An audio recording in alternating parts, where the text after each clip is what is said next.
வணக்கம் மேஷராசி அன்பர்களே. திறமை, எளிமை, பொறுமை இதெல்லாம் இருக்கணும் அப்படின்னு ஆசையை மட்டும் வைத்துக்கொண்டு எரிச்சல், கோபம், வேகம் இப்படிங்கிற விஷயத்தை முன்னே வைத்து கொண்டு நடத்தி கொண்டிருக்கிற காலகட்டத்திலே தான் நீங்கள் இருக்கிறீர்கள்.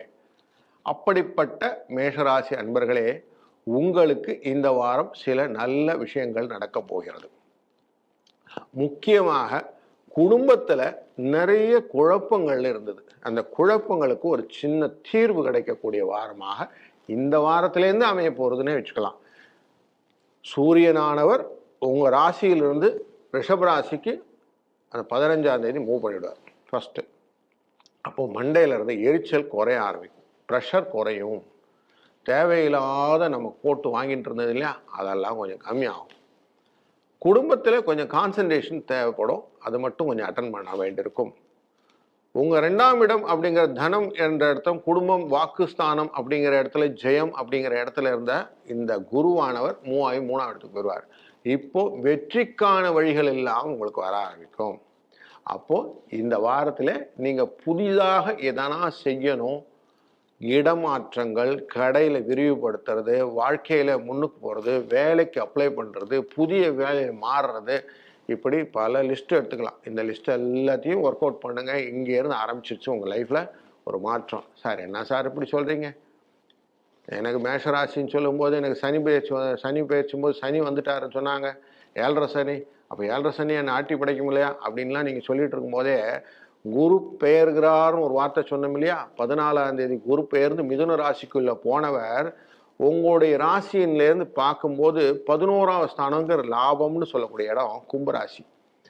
அதை பார்க்குறாருங்க. குரு பார்த்தால் கோடி புண்ணியம்னு உண்டு. அப்போ லாபத்தை கொடுக்கக்கூடியது, பணம் கொடுக்கக்கூடிய தனக்காரகன் பார்க்கறதுனால பொருள் வரவு, பண வரவு, நிதி நெருக்கடி குறைவு, இதெல்லாம் நல்ல விஷயங்கள்லாம் நடக்க போகிறது. அதனால் நான் சொல்கிறது கேளுங்க, இனிமேல் உங்கள் வாழ்க்கையில் மாற்றங்கள் உண்டு.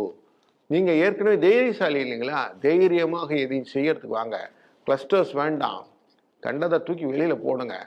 நல்லது நடக்கும்னு மட்டும் மனதில் வைங்க, நடக்கும். உங்களால் அது முடியும். என்னால் மட்டும் முடியும் இல்லாமல் என்னால் முடியுங்கிற தன்மை எவ்வளோ நல்லதுங்களா, அந்த தன்மையை அழகாக புரிஞ்சுக்கிட்டவங்களால உங்களால் அது முடியுங்கிறத அழகாக சொல்கிறேன். அதனால் தைரியமாக நீங்கள் இனிமேல் உங்கள் காரியங்களை அழகாக லிஸ்ட் அவுட் பண்ணுங்கள். கல்யாண வரங்கள் பார்ப்பதாக இருந்தால் அழகாக ஆரம்பிங்க.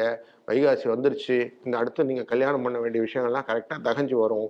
அழகாக நீங்கள் பண்ணி அடுத்த புது வரவை உங்கள் வீட்டில் வர வச்சுக்கலாம். புது வரவு எப்படி இருக்கும்? அந்த ரேஷன் கடையில் சேர்க்குற நேம் அப்படிங்கிறது கணவன் மனைவி அப்படிங்கிற போது சேர்ப்பாங்க இல்லையா, அப்படி இல்லை குழந்தை பிறப்பு அப்படின்னு வரும்போது சேர்ப்பாங்க இல்லையா, இந்த மாதிரி வரவுகள் எல்லாம் உங்களுக்கு இருக்குன்னு மைண்டை வச்சுக்கிட்டிங்கன்னா ஒரு நல்ல வாரத்தின் தொடக்கம் அப்படின்னு வச்சா ஃபஸ்ட் கிளாஸாக இருக்குது. ஆனால் தான் வாரம் முதல்லையே பௌர்ணமியோடு ஆரம்பிக்குது. சுபிட்சத்தின் எல்லையில் அழகாக இருக்கக்கூடிய வாரமாக அமையட்டும். இந்த வாரத்தில் கொங்கு நாட்டில் பார்த்தீங்கன்னா பேரூர் பட்டியப்பர் ஆலயம்னு இருக்கும். அந்த பட்டியப்பர் ஆலயம் சிவன் கோயிலில் சிவனை வழங்கும் போது உங்களுக்கு நல்ல வளங்கள் கிடைக்கும்னு சொல்லுவாங்க. அப்படி நீங்கள் செய்ய முடிந்தால் செய்யலாம். இல்லையே பக்கத்தில் இருக்கக்கூடிய சிவன் கோயிலுக்கு போய் ஒரு நல்ல நமஸ்காரத்தை பண்ணிட்டு வாங்க. 2 விளக்கை எடுத்துகிட்டு போய் போடுங்க. ஃபஸ்ட் கிளாஸாக இருக்கும் இந்த வாரம். வாழ்க வளத்துடன்.